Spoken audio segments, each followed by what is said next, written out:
안녕하세요. 정신분석의 뜰입니다. 컨버그의 대상관계 살펴보고 있습니다. 오늘은 컨버그의 책 중에서 유아적 인격에 대한 설명을 하면서요. 그 사례를 정확하게 이렇게 분석해 놓은 게 있습니다. 그 제2부인의 사례에 대해서 지난 시간에 이어서 한 번 더 설명해 보도록 하겠습니다. 자, 유아적 인격을 가진 사람은 우리 상담의 현장에 많이들 찾아오고 있습니다. 이 여인 제2부인도 성공한 40대 초반의 화가입니다. 아주 똑똑하고 직업적인 성공을 거둔 여자입니다. 근데 뭔가 다소 불안해 보였고요. 결혼을 3번 했습니다. 세 번째 결혼 생활에서 갈등이 있었다는 얘기죠. 그리고 다른 여성들과 대인관계적인 문제가 있습니다. 남자들과의 문제뿐만 아니라 여자들과 관계에서도 문제가 있는 대인관계, 대상관계에 문제가 있는 여자입니다. 자, 이 여자 원 가족을 살펴보니까 외동딸로 자랐습니다. 부모는 귀족 가문 출신이었습니다. 근데 심각한 재정적인 어려움을 겪었어요. 그래서 무능한 아버지를 항상 어머니가 공격하는 그런 가정 환경 속에서 이 여자가 컸습니다. 자, 아버지는 다정하지만 약하고 무능력했다고 보고를 하고요. 그러니까 이 여자는 아버지보다 유능한 남자를 찾아서는 항상 실패를 했습니다. 아버지 닮은 남자 싫어서 아버지하고 다른 남자를 찾았는데 똑같이 아버지하고 무능한 남자를 만나서 항상 실패를 했다는 얘기입니다. 이런 경우는 우리의 삶 속에서 많지요. 엄마 같은 여자 싫어서 다른 여자를 찾아갔는데 엄마하고 똑같은 비슷한 여자 만나서 결혼하는 경우도 있지 않습니까? 자, 여기 무의식의 문제가 있다는 얘기거든요. 자, 이 여자 어머니에 대해서는 거의 알 수 없다고 묘사를 합니다. 강하지만 또 침범적이지 않았고 항상 거기에 있었지만 그녀로부터 멀리 있다고 애매모호하게 묘사를 합니다. 자, 이 여자 대상관계를 묘사할 때, 그러니까 가족과 친한 친구들을 묘사할 때 뭔가 산만하고 혼란스러운 모습을 보였습니다. 여성들은 매혹적이었지만 위협적이었다고 묘사하고요. 가깝지만 신뢰할 수 없는 사람으로 묘사를 합니다. 자, 대신 남자들은 신뢰할 수는 있지만 나약했다고, 조금 엄마 아빠 경험했던 그 대상관계가 생활 속에서도 반복이 되고 있지요. 이렇게 남자 여자들을 묘사를 합니다. 자, 이 여자 관계들이, 이런 인간관계들이 좌절스럽고 갈등적이 되면 우리 피곤한 사람들, 싫은 사람들, 안 맞는 사람들 떠날 수도 있어야 되지 않습니까? 관계를 정리할 수도 있어야 되는데 이 여자는 도리어 그 관계에 매달렸습니다. 피약 구조가 있다는 얘기거든요. 자, 이런 증상들을 호소하는 여자인데 분석가는 이 제2 여자를 처음에 봤을 때는 증상에서 비교적 자유롭고 건강한 여자라고 생각을 했습니다. 근데 이런 것들을 보고하는 거, 분석을 하기 위해서 이런 것들을 보고를 이렇게 살펴보니까 뭔가 이 여자 속에서 공허함과 혼란이 있다는 것을 감지를 했습니다. 그리고 상황을 종합해서 경계선 인격에서 기능하는 유아적 인격으로 진단하고요. 그 다음에 자기 성찰 능력과 치료 동기를 갖고 있어서 정신 분석을 시작을 했습니다. 자, 이렇게 어떻게 치료했는가 들어가 보니까, 자, 이제 먼저 오랜 동안 치료를 하다 보니까 이제 서서히 오이디푸스 갈등이 이 여자 속에서 올라오기 시작합니다. 그게 어디서 이제 표현이 되냐면 이제 분석가를 에게서 이제 전이가 막 올라오는 거예요. 이 여자는 이제 분석가가 자기의 그 예술적 재능을 시기할지도 모른다는 두려움을 강하게 느껴서 표현을 합니다. 자, 이거는 분석가가 그 여자를 시기하기보다는 이 여자 안에 있는 시기심이 그렇게 투사되어서 올라온 거죠. 전이를 그렇게 분석하고 해석을 했습니다. 자, 이 여자에게 있어서 분석가는, 이 컨버그는 성공한 남자의 표본입니다. 자, 분석가를 존경하고 동경했지만 뭔지 모르는 불편한 감정이 있었어요. 이 남자는 결코 가질 수 없는 그런 남자, 유부남이지 않습니까? 가질 수 없는 남자였고요. 또 이 남자는 이 성공한 남자 컨버그는 자기가 자신의 아버지 및 남편과의 관계에서 겪었던 실망감과 쓰라림을 상기시켜주는 존재였어요. 너무 좋은 사람이긴 하지만 나는 지금 남자 관계에서 자꾸 실패하잖아요. 나는 저런 남자하고 결혼하고 싶고 저런 남자하고 같이 있고 싶은데 이거는 나의 실패를 자꾸 상기시켜주는 그런 몹쓸 분석가거든요. 자, 이 여자가 이런 것들, 양가 감정을 막 느끼기 시작합니다. 자, 이 여자 속에서 이제 이런 것들을 전이가 올라오면서 이제 컨버그가 분석하니까 이제 긍정적인 오이디푸스 갈망을 느꼈어요. 분석해냈어요. 이 여자는 정말 진짜로 강한 남자를 원하는 거, 자기를 보호해주고 지켜줄 수 있는 그런 강한 남자에 대한 갈망, 그런 사람과 친밀해지고 싶은 갈망이 있었어요. 이걸 우리 아버지가 그 원가족에는 아버지가 제대로 잘 담아내주지 못해서 그렇지 이 여자는 그 깊은 갈망이 있었다는 거예요. 그리고 또 페니스 선망이 있었지요. 자, 남자처럼 그런 강한 힘을 가지고 싶은 페니스 선망은 있었지만 자기한테는 그 페니스가 없잖아요. 그러니까 시기심도 있고 질투심도 있었겠죠. 이 여자. 자, 페니스 선망도 가지고 있었고요. 자, 그러니까 나는 없지만 힘센 사람을 동경하니까 이 여자는 남자하고 무의식적인 동일시를 합니다. 이런 것들이 그러니까 초기 분석에서 전의를 분석하는 과정에 올라온 내용이거든요. 자, 이 여자 남자를 강한 남자를 원하지만 그리고 또 그 힘과 동일시하기도 하지만 내가 페니스가 없기 때문에 페니스의 선망에 대한 시기심도 있고 아주 질투심도 있고 공격성도 있지요.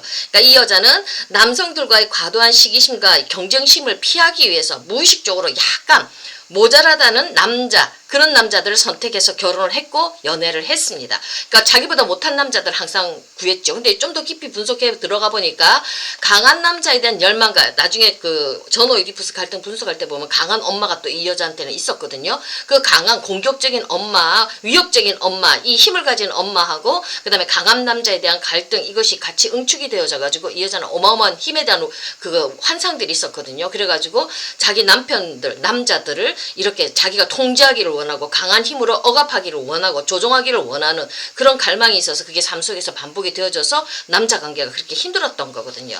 자, 이런 오이디푸스 갈등이 올라왔고요. 그 다음에 이제 조금 더 깊이 분석하니까 이제 전 오이디푸스 갈등이 또 올라옵니다. 자, 이 전 오이디푸스 갈등은 엄마와의 대상관계의 문제지요. 올라오는데 이 여자가 그쯤에 그 전이가 올라올 쯤에 이 여자가 환경 속에서 생활 현장 속에서 자신의 여자 관계가 굉장히 힘들다는 거, 그런 동료들과의 관계가 힘들다는 것을 이 여자가 보고를 하기 시작합니다. 자, 제이는 함께 일할 여성을 고를 때 매우 공격적이라고 생각되는 사람, 힘이 있는 사람, 그런 사람들을 선택하면서 동료로 같이 일을 하는 거예요. 힘이 있는 여자. 아주 매혹적이죠. 그런 여자. 근데 그런 여자의 힘에 대해서 처음에는 감탄을 하지만 좋아 보였지만 나중에는 자기도 모르는 심한 경로 반응이 올라와서 그 사람들하고 싸웁니다. 말다툼을 해서 끝내는 관계가 이렇게 끝장나 버리거든요. 자, 이렇게 강력한 여성들에게 매혹당하고 그러면서 이 여자는 그 여성들 속에 그 강력한 힘을 가진 여자들 관계 맺을 때 정상적으로 대등한 관계를 맺는 게 아니라 자신을 착취당하기 좋은 위치로 갑니다. 피학 구조 속으로 자신을 몰아넣는다는 거지요. 그 여자가 자기를 막 구박할 수 있도록 조종할 수 있도록 이렇게 뭔가 협박하고 강탈해 나갈 수 있는 그런 힘으로 자기를 조종할 수 있는 위치로 이 여자는 자기 자신을 자리를 그렇게 착취당하기 좋은 자리로 이렇게 자기를 내몹니다. 자기 스스로를. 그러니까 이런 병리적 패턴이 계속 반복되는 거죠. 되어지는 거예요. 관계 속에서. 그러니까 강한 여자한테 매력을 느껴서 그 여자하고 관계를 맺으면서 그 여자들과의 관계 속에서 1대1의 대응 관계가 아니라 착취적인 구조로 자기가 복종하는 구조로 이렇게 피학적인 구조로 만들고 그러다가 이 여자들 마음에 안 들어서 크게 자기도 모르는 강한 분노가 올라와서 착취당하니까 분노가 올라오잖아요. 그게 막 올라와서 이 여자들하고 싸워서 관계가 쪽나는 이런 구조를 이제 계속 삶 속에서 반복하는 거예요. 뭔가 여자들과의 대상관계에 문제가 있었던 여자거든요. 자, 이 여자가 이제 서서히 그걸 성찰에 들어가기 시작합니다. 자신의 가장 큰 문제는 자신이 다른 사람에게서 분리되어 있지 않으며 타인과의 관계에 너무 지나치게 몰입하고 그 사람들한테 영향을 받는 거라는 거. 이렇게 정작 자신과 타인을 감정과 정서의 세계를 구분하지 못해서 이렇게 혼란을 겪는 게 이게 이 여자는 자기의 가장 큰 문제라는 것을 이 여자가 이제 성찰해내기 시작합니다. 자, 이러면서 이 여자가요, 옛날 자신의 어머니와의 관계를 조금 이렇게 이제 드러내기 시작합니다. 이제 무의식에 억압된 것들이 올라온다는 얘기거든요. 자, 어머니와 텔레파시를 통해서 의사소통을 한다고 느낍니다. 이 여자는. 그래서 자신이 엄마의 몸짓이나 옷차림을 따라하고 있다는 거. 엄마하고 자기의 관계가 분리가 안 되어져 있죠. 이렇게 융합되어져 있는 문제예요. 경계선이 없죠, 이 여자. 그러니까 텔레파시로 이렇게 의사소통하면서 엄마가 자기를 조종한다는 거. 나도 모르게 엄마의 모든 것을 따라하고 있다고. 그러니까 엄마도 자기를 따라하고 자기도 엄마를 따라하고 뭔가 이게 혼란되어져 있고 혼란스러워진 이런 대상관계를 이 여자가 묘사하기 시작합니다. 엄마는 엄마, 나는 나는 나의 생각, 나는 나의 가치, 나의 인생을 살아가는 게 아니라 지금 엄마하고 자기하고 지금 텔레파시로 조종당하고 조종하는 이런 관계로 지금 묘사를 하고 있죠. 자, 이런 오랜 분석 기간 동안 그녀의 엄마가 현실적으로 어떤 모습인지를 굉장히 분석가가 가늠하기가 어려웠었어요. 자, 이 여자는 이렇게 똑똑한 여자가 무의식 깊은 곳에 있는 대상관계를 엄마를 기억해낼 때 이걸 묘사를 해낼 때 이게 뭔가 현실적으로 어떤 엄마의 모습이었는지 이게 혼란스러운 거예요. 분석가도 그걸 알아내기가 힘들 정도로 이렇게 혼란스럽게 보고를 합니다. 자, 이럴 때 이제 분석가가 차분히 분석해 들어가거든요. 자, 이 여자 제이는요, 강력하고 위험한 엄마와 자신을 무의식적으로 동일시했어요. 그러면서도 분열 기제를 쓰는 거거든요. 자, 왜 분열 기제를 쓰냐면 강한 엄마한테 자기가 잡아먹힐 것 같으니까 자신이 완전히 엄마한테 복속되어져 이미지일 것 같으니까 분열시키죠. 강한 엄마, 나쁜 엄마, 그 다음에 좋은 엄마 이미지를 분열시켜서 무의식에 나쁜 엄마의 강한 이미지를 무의식 속에 푹 억압시켜 놓으니까 이게 살아나가기 위해서 이 여자가 그 강한 엄마로부터 내가 벗어나기 위해서 이렇게 동일신을 했지만 분열 기제를 써서 강한 엄마의 이미지를 이렇게 자기의 무의식 속에 깊이 이렇게 넣어놓거든요. 그러면서 살기 위해서 이렇게 방어 기제를 쓴다는 얘기예요. 이런 거에 이게 바로 엄마에 대한 공포로부터 자기 자신을 지키기 위해서 방어하는 그런 효과적인 수단이 이제 분열 기제를 쓰는 거거든요. 자, 이게 제이는 그러니까 요 방어 요 무의식 안에 요 기제가 있지 않습니까? 그러니까 이게 이제 분석 시간에 이걸 분석가한테 투사를 하는 거예요.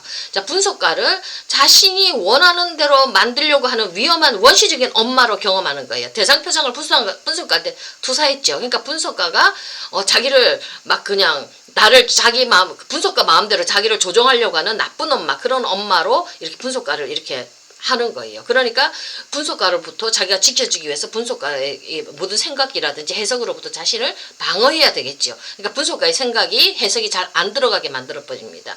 자, 반면 그러니까 분석가는 그렇게 대상 표상을 했다면 어떤 때는 그녀가 자신의 어머니의 어떤 침범적이고 통제적인 행동을 또 재현합니다. 어떤 때는 또 자기가 또 엄마가 되어서 분석가를 갖다가 막 또 조종하고 통제하기 시작합니다. 그리고 위험에 처한 그런 무기력한 자기의 모습을 분석가한테 투사하거든요. 이런 것들 대상표상과 자기표상이 왔다 갔다 하는 거, 요게 경계선 구조 속에서 있는 이런 유아적 인격 가진 사람들한테서 자주 나온다고 지난 시간에 우리가 얘기했죠. 이게 회귀 중에서도 이게 대상표상과 자기 표상이 왔다 갔다 하면서 정신없게 만들거든요. 여기 분석가가 요것들을 잘 경험하면서 혼란 속에서 같이 함께 있어주면서 이 여자가 서서히 자기 자신을 이렇게 거기서부터 환상에서부터 나올 수 있도록 치료되어서 나올 수 있고 스스로를 통찰할 수 있도록 이렇게 해주는 게 컴버그가 하는 치료였습니다.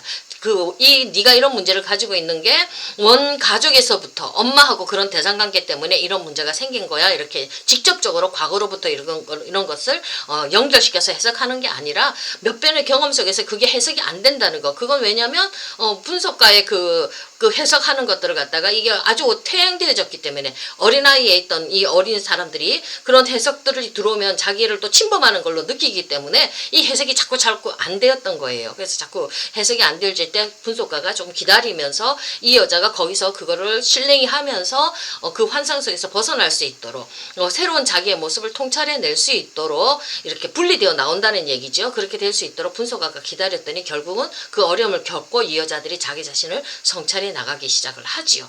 자기가 스스로를 돌아볼 수 있게 만들지요. 그러면서 엄마에 대한 깊은 무의식적인 억압했던 것들이 막 나오면서 그걸 잘 치료해 나갔거든요. 자, 요렇게 이제 깊은 치료가 이루어졌고요. 자, 이게 이런 전이에서 이런 주제들이 막 아주 명료화가 될 때 이거 오랜 시간이 걸려서 이런 분석이 이루어진 거거든요. 몇 년 걸린 겁니다. 자, 이런 주제들이 명료화되니까 이제 제이가 다른 여성들과 겪는 어려움의 성질도 더욱더 내가 왜 여자들하고 힘들었는지 그걸 이해하게 되어졌지요. 그래서 이제는 제이가 스스로가 지배적인 어떤 그런 힘이 있는 여자들과의 관계에서 자기가 자기 자신을 이렇게 신경직적인 상호작용, 그러니까 피하 구조 속으로 이렇게 넣는 그거를 갖다가 이제 그 유혹을 본인이 알게 되었죠. 본인의 행동 패턴을 알게 되었으니까 이제 더 이상 그런 행동 패턴을 안 들어가겠죠. 그러니까 일상생활의 모습 속에서도 새로운 관계를 맺을 수가 있게 되었습니다.